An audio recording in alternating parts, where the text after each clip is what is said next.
Hi hello namaste welcome back to our channel Pooja Vijay vlogs. ఈరోజు మన వీడియోలో రెస్టారెంట్ స్టైల్లో మంచి రుచితో పన్నీర్ కర్రీని ఇంట్లోనే సింపుల్గా ఎలా చేసుకోవాలో చూపించబోతున్నాను. ఈ పన్నీర్ కర్రీని ఇలా ఒకసారి ట్రై చేయండి. చాలా టేస్టీగా ఉంటుంది, గ్రేవీ కూడా చాలా బాగా కుదురుతుందండి. మరి ఆలస్యం లేకుండా ప్రాసెస్ చూసేద్దాం, వచ్చేయండి. ముందుగా ఇలా ఒక పన్నీర్ని తీసుకొని వీటిని స్క్వేర్గా కట్ చేసుకోవాలండి.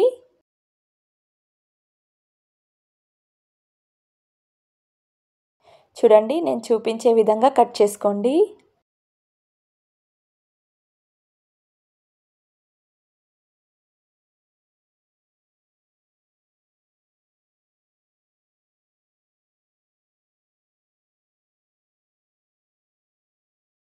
చూడండి, ఈ విధంగా ముక్కలుగా కట్ చేసుకొని పక్కన పెట్టేసుకోవాలి. నెక్స్ట్ ఒక బౌల్ తీసుకొని అందులోకి చిటికెడు పసుపుని వేసుకోవాలి. 1/2 టేబుల్ స్పూన్ వరకు కారం వేసుకోవాలి. 1/2 టేబుల్ స్పూన్ వరకు సాల్ట్ని వేసుకోవాలి.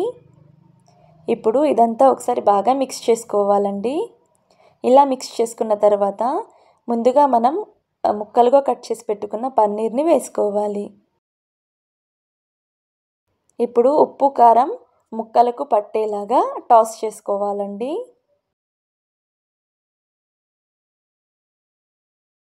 ఇలా టాస్ చేసుకొని పక్కన పెట్టేసుకోవాలి. ఆ తర్వాత స్టవ్ ఆన్ చేసుకొని కడాయి పెట్టుకోవాలి. అందులోకి 2 టేబుల్ స్పూన్ వరకు ఆయిల్ని వేసుకోవాలి. ఆయిల్ కాస్త హీట్ అయ్యాక అందులోనే ఒక ఆనియన్ని సన్నగా చాప్ చేసుకొని వేసుకోవాలి. ఈ ఆనియన్స్ని 3 నిమిషాల పాటు దోరగా ఫ్రై చేసుకోవాలండి. ఇలా ఫ్రై చేసుకున్నాక ఇందులోనే ఒక టమాటోని సన్నగా చాప్ చేసుకొని వేసుకోవాలి.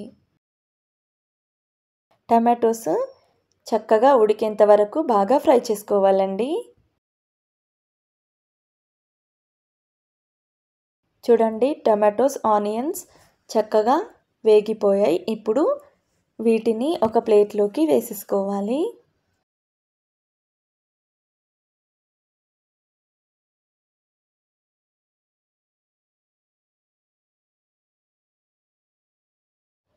ఈ మిశ్రమాన్ని ఒక 10 నిమిషాల వరకు చల్లారబెట్టుకోవాలి. అంతలోపు ఇదే కడాయిలోకి ఇంకాస్త ఆయిల్ వేసుకొని పన్నీర్ ముక్కల్ని వేసుకొని 2 నిమిషాల వరకు దోరగా ఫ్రై చేసుకోవాలి. కర్రీలో డైరెక్ట్గా పన్నీర్ ముక్కల్ని వేయకుండా ఇలా ఆయిల్లో ఫ్రై చేసుకుంటే పన్నీర్ ముక్కలు క్రంచీగా బాగా వస్తాయండి. టేస్ట్ కూడా చాలా బాగుంటుంది.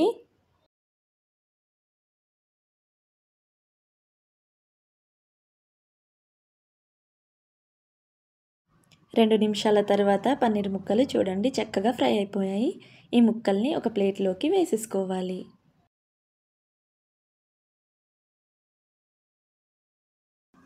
ఇలా ప్లేట్లోకి వేసుకున్నాక వీటిని ఇప్పుడు పక్కన పెట్టేద్దాం. ముందుగా మనం ఫ్రై చేసి పెట్టుకున్న ఆనియన్ టమాటోని ఇప్పుడు పేస్ట్ పట్టుకోవాలండి. చూడండి, ఈ విధంగా పేస్ట్ పట్టుకొని వీటిని పక్కన పెట్టుకుందాం. తర్వాత స్టవ్ ఆన్ చేసుకొని కడాయి పెట్టుకోవాలి. అందులోకి 1 టేబుల్ స్పూన్ దాకా ఆయిల్ని వేసుకోవాలి. 1 టేబుల్ స్పూన్ ఆయిల్ సరిపోతుందండి, ఎందుకంటే పన్నీర్ని ఆల్రెడీ ఆయిల్లో ఫ్రై చేసుకున్నాం కాబట్టి. ఆయిల్ కాస్త హీట్ అయ్యాక 2 బగారా ఆకుల్ని వేసుకోవాలి. 4 లవంగాల్ని వేసుకోవాలి. 2 ఇలాచీని వేసుకోవాలి. అలానే ఒక దాల్చిన చెక్కని వేసుకోవాలి. ఆ తర్వాత 1 టేబుల్ స్పూన్ వరకు జీలకర్రని వేసుకొని దోరగా ఫ్రై చేసుకోవాలి. ఇవి కాస్త చిటపటలాడేటప్పుడు ముందుగా ప్రిపేర్ చేసి పెట్టుకున్న టమాటో ప్యూరీని యాడ్ చేసుకోవాలి. ఈ టమాటో ప్యూరీని 2 నిమిషాల వరకు బాగా ఫ్రై చేసుకోవాలి. ఆల్రెడీ మనం ముందుగానే ఆనియన్స్ని అండ్ టమాటోస్ని ఫ్రై చేసుకున్నాం కాబట్టి ఒక 2 నిమిషాల వరకు ఫ్రై చేసుకుంటే సరిపోతుందండి.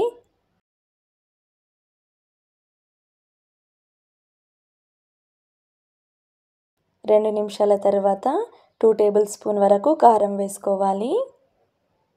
1 టేబుల్ స్పూన్ వరకు సాల్ట్ వేసుకోవాలి. 1 టేబుల్ స్పూన్ వరకు ధనియా పౌడర్ వేసుకోవాలి. అలాగే చిటికెడు పసుపుని కూడా వేసుకోవాలి. ఇప్పుడు ఒకసారి బాగా మిక్స్ చేసేసుకోవాలి.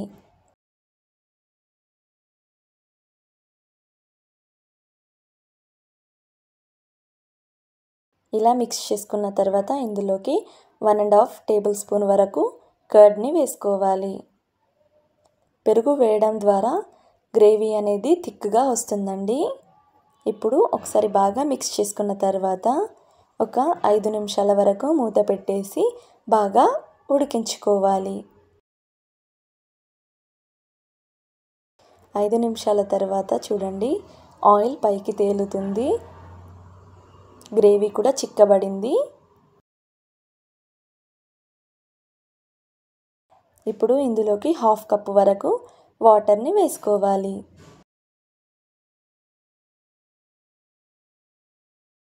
మరోసారి బాగా మిక్స్ చేసుకున్న తర్వాత మరో 2 నిమిషాల వరకు మూత పెట్టేసి ఉడికించుకోవాలి.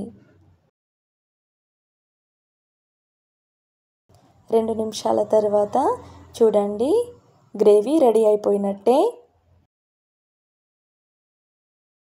ఇప్పుడు ఇందులోకి ముందుగా మనం ఫ్రై చేసి పెట్టుకున్న పన్నీర్ ముక్కల్ని వేసుకోవాలి.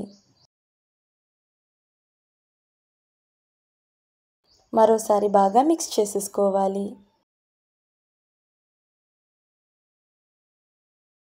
ఇలా మిక్స్ చేసుకున్న తర్వాత మరో 2 నిమిషాలు మూత పెట్టేసి ఉడికించుకోవాలి. పన్నీర్ ముక్కలకి మసాలా అనేది చక్కగా పట్టాలండి.